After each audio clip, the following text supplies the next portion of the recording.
Mayroon lang mga misunderstanding, no? That was a petty quarrel. So, actually, hindi ko na binigyan ng mabigat na ano ba to, rason dahil mga personal lang yan. Ano? So, I just focus on the big one, the big picture. Na kaming mga Duterte supporters, dapat hindi magkahiwalay. If we can find solution to their differences, maganda sana. No? So kasi masakit sa loob ko na yung mga supporters namin nag-away-away. So isang beses I was given the opportunity to talk both parties na mag-isa tayo.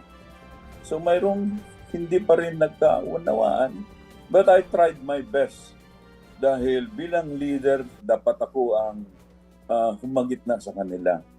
But let's see, I'm very hopeful and I'm very optimistic na magkaroon kami ng common ground para iisa lang ang grupo ng DDS, maiso kung ano mga grupo yan dito sa Europa at sa buong daigdig.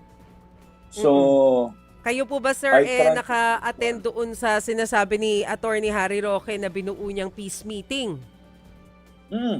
I was there. Mm. Actually, kasama ko doon. Opo. Kamusta, sir? Sa Anong bahay nangyari niya. doon? Mayroon lang na hindi pa rin na-resolve dahil siguro umiral yung kanilang prinsipyo, umiral yung siguro na-touch doon personally yung pride nila.